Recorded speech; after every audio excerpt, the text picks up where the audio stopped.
Income tax return भरना ही काफी नहीं होता है, उसे ई वेरीफाई करना भी जरूरी होता है। अगर आपने ई वेरिफिकेशन अपने ITR का नहीं किया है तो न तो आपका ITR वैलिड माना जाएगा और न ही आपका TDS या रिफंड वापस आएगा। तो इस वीडियो में हम आपको बताएंगे कि कैसे आप कुछ ही मिनटों में ITR को ऑनलाइन ई वेरीफाई कर सकते हैं, वो भी आसानी से, बिना किसी टेंशन के और बिना किसी CA के। तो चलिए शुरू करते हैं आज के इस खास वीडियो को।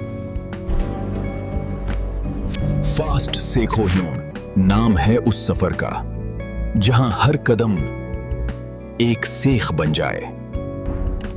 ITR को ई वेरीफाई करने के मैं दो तरीके आपको बताने वाला हूं, जिसके जरिए आप अपनी ITR को बिना किसी CA के घर बैठे ही ई वेरीफाई कर सकते हैं। इसका पहला तरीका है CSC लॉगिन। आप जहां से आपने अपनी ITR भरी थी वहीं पर जाकर आप इसको ई वेरीफाई कर सकते हैं। दूसरा तरीका भी मैं आपको बताने वाला हूं, जो बिना किसी CSC के या कहीं से भी आपने अपनी ITR वेरीफाई कराई है, फाइल कराई है, तो आप उसको आसानी से ई वेरीफाई कर सकते हैं। हमने अपनी ID को लॉगिन कर लिया है। यहाँ पर हम पहले की तरह लिख लेते हैं इनकम टैक्स। जैसे ही इनकम लिखेंगे आपके सामने कई तरह के पोर्टल आएंगे, जिसके अंदर एक पोर्टल है टेस्ट टू विन का। आप टेस्ट टू विन पर क्लिक करेंगे और इस तरह करके इसके मेन होम पेज पर आएंगे। यहाँ पर लॉगिन विद डिजिटल सेवा कनेक्ट का एक आइकन या एक बटन दिया गया है। आप इस पर क्लिक करके इसके मेन होम इंटरफेस पर आ सकते हैं। यहाँ आपको लॉगिन के लिए कहा जा सकता है, आपको कैप्चा कोड और अपनी ID सही से इंटर करने के बाद साइन इन पर क्लिक करना है और अपने डिजिटल सेवा टेस्ट टू विन CSC पर कनेक्ट हो जाना है। यहाँ आपको इस तरह करके ऑप्शन मिलेगा जहाँ डैशबोर्ड है और चेक ITR स्टेटस ई वेरीफाई। यहाँ इस पर आप क्लिक करके अपनी ITR के ई वेरिफिकेशन पर जा सकते हैं। हमने यहाँ पर चेक ITR स्टेटस ई वेरीफाई पर क्लिक कर दिया है। ये इस तरह करके यहाँ पर खुल जाएगा। आप चाहे तो इसके डैशबोर्ड पर रह सकते हैं। आपको इसके डैशबोर्ड में आने के बाद ITR एक्शन पेंडिंग इस वाले ऑप्शन पर क्लिक करना है। तो यहाँ पर आपकी ITR सब आ जाएंगी जो आपने फाइल कर रखी है। यहाँ पर आपको ITR स्टेटस दिखाया जाएगा, फाइलिंग डन, और यहाँ आखिर में एक प्लस का बटन दिया गया है। आप इस पर क्लिक करेंगे तो यहाँ एक कंपटीशन का ऑप्शन है। आप कंपटीशन यहाँ से डाउनलोड कर सकते हैं और एक्शन पेंडिंग पर आप क्लिक करेंगे तो यहाँ ई वेरीफाई का बटन आपको दिखा रहा है। आपको ई वेरीफाई पर क्लिक करना है और क्लिक करने के बाद आपको ई वेरीफाई नाउ पर क्लिक करना है। फिर यहाँ 3 ऑप्शन दिए गए हैं, आधार, डीमैट या फिर बैंक अकाउंट। आप किसी भी एक तरीके से OTP प्राप्त करके इसको ई वेरीफाई कर सकते हैं। मैं चूंकि आधार वाला OTP जो आसान होता है उसी को सिलेक्ट करके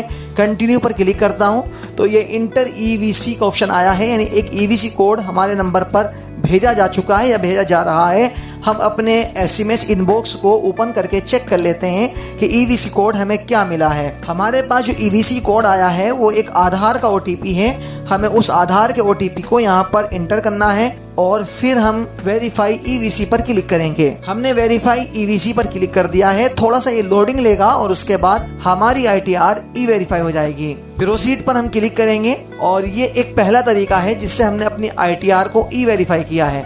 यहाँ ऑल ITR पर हम क्लिक करते हैं और क्लिक करने के बाद यहाँ इसी के हम प्लस बटन पर हम क्लिक करते हैं तो हमें दिखता है यहाँ कंपटीशन डाउनलोडेड और जनरेट नाउ, यानी अगर हमें अपनी बैलेंस शीट को दोबारा जनरेट करना है तो यहाँ पर हम क्लिक करके इसको दोबारा जनरेट कर सकते हैं। अगर हमें अपनी कंपटीशन डाउनलोड करनी है तो यहाँ से हम अपनी कंपटीशन को डाउनलोड भी कर सकते हैं। ये हमारी कंपटीशन डाउनलोड हो चुकी है। एक कंपटीशन फाइल है, इसके अंदर दिखाया है कि हमारी कैसी इनकम कहाँ से कितनी हुई है, ये सब शो कराया गया है। आपकी इसको ज़रूरत जो पड़ती है वो किसी लोन या फिर क्रेडिट कार्ड वगैरह में इस्तेमाल करने के लिए कंपटीशन की ज़रूरत पड़ती है, इसलिए आप इसको डाउनलोड करके रखें। यहाँ बीच में एक एक्नॉलेजमेंट नंबर का ऑप्शन है। यहाँ एक्नॉलेजमेंट की एक स्लिप डाउनलोड का बटन यहाँ पर भी आ रहा है। हम इसको भी डाउनलोड कर लेते हैं और डाउनलोड करने के बाद इसकी एक्नॉलेजमेंट को ओपन करके देखते हैं तो ये हमारी ITR वही फाइल है जिसकी हमें आवश्यकता है। यहाँ पर नीचे लिखा है do not send this acknowledgement to CPC Bengaluru. इसका मतलब ये है कि अब हमें इस फाइल को बेंगलुरु भेजने की ज़रूरत नहीं है। हमारी ये ITR ई वेरीफाई जो कि हो चुकी है, हमने ऑनलाइन की है, ऑनलाइन ही ये पूरा काम इसका हो चुका है। ये काम था जो आप CSC से कर सकते हैं ई वेरीफाई। और अगर आप CSC से नहीं करना चाहते हैं या बाज़ टाइम पर ऐसा होता है कि हमारा आधार कार्ड पैन कार्ड से लिंक शो नहीं दिखाता जबकि होता है, तो उसके अलग अलग मुख्य कारण हो सकते हैं और फिर उसको किसी और पोर्टल से करना पड़ता है जो इनकम टैक्स का बना हुआ है। उसके लिए हमें एक पोर्टल की ज़रूरत पड़ती है जिसका नाम है इनकम टैक्स।